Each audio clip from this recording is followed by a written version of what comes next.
Well, Sharks fans, here's a great piece of news because, as you can see beside us here, we have the new Sharks head coach for 2023, Guy Molloy. Welcome to the Sharks, mate.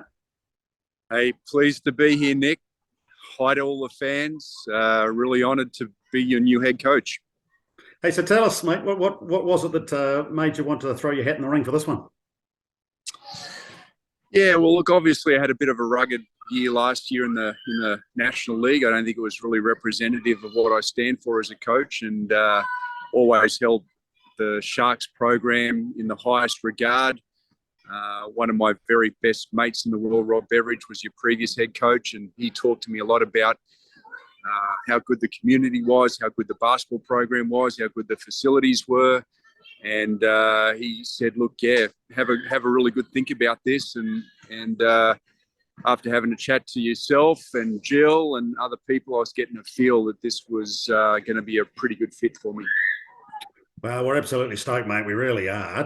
I mean, tell us a little bit about your coaching journey. Give us the rundown about the Guy Molloy story. Yeah, I've been coaching professionally now for about 35 years and pretty much at every level. Obviously back home in Australia. So I've been an NBL head coach. I've been an Australian head coach.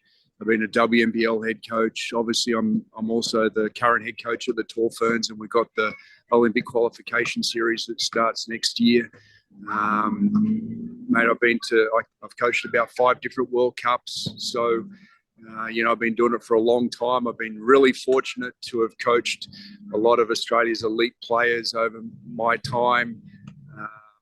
Male and female, from the Joe Ingles and other players of his ilk to the great female players as well. So I've pretty much done my thing at all levels, and really enjoying my time now in New Zealand and a chance to make an impact in another country. Absolutely. Actually, you did tell us a really good yarn about Joe Ingles as well too. I'm not sure if you're able to tell that story publicly, but you've had a lot to do with him, particularly through his illustrious playing career at NBA level. Yeah, I might leave the Joe stories till a bit later. But no, look, he's a hell of a success story, and look, there's been many others. I mean, I've been really blessed to work with a lot of the elite that we've had, and I mean, I definitely can see how much basketball is on the up in New Zealand. It's really exciting, all the talent I see around junior males, females, that kind of thing. And for me personally, to make a better statement and to get some success and hopefully help what has already been a very marquee club in the Sal's NBL get back to the top again. I'm really pumped and motivated to want to do that. So can't wait to get to work. Yeah, I think it's one of the nice things, mate. I mean, as we were working through the process and having those sort of conversations as well too. I mean, probably from both sides, yours and also the Sharks after last season's challenges as well. There's probably a bit of unfinished business on both sides, right? Yeah, it's been a tough few years, right? Because there's been all the COVID stuff that's happened, and again, I know with Bevo's circumstances last year, I mean, silly bugger fell off a roof and nearly killed himself. So, but to lose your head coach for a couple of months of the season, it's a huge impact. And Bevo's still getting back to health now. But look, I know that the talent, the organisation that the Sharks have, the facilities are first rate, and so it was just. Look, I was very excited talking to Bevo and getting that feel that he knew that his time was finished. But he was hoping that the program would go into good hands, and I'm hoping that I'm that pair of good hands for the club. I don't think there's any doubt about that, mate. We are absolutely stoked, and you're a basketball man through and through, because here you are chatting, with a lovely natural background behind us here as well too. What have you've just left a coaching course, I think, that you've been running, eh? Yeah, I've just been doing a clinic for coaches here in Harbour in Auckland, and I've been around the country a number of times now. I've done clinics from Invercargill even last year to Whangarei.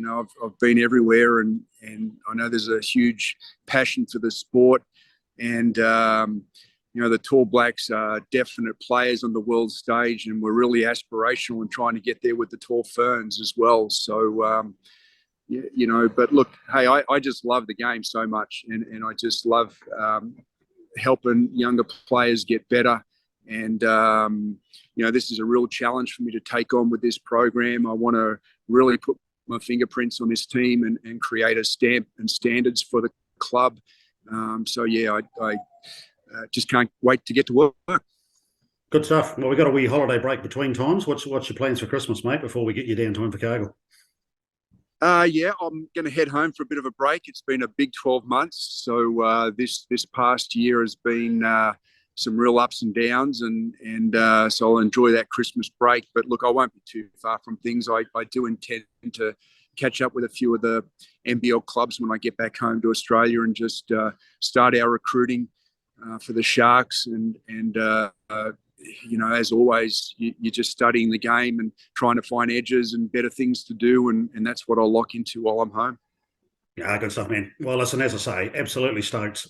She was never going to be an easy task to follow a good mate of ours and yours, like Bevo, but we could not be happier. And Guy, thanks so much for taking on the role, and we're looking forward to getting to work early in the new year, eh? Yeah, looking forward to it, Nick, and just really stoked by the opportunity and can't wait to get involved with the community. Merry Christmas, mate. Same to you.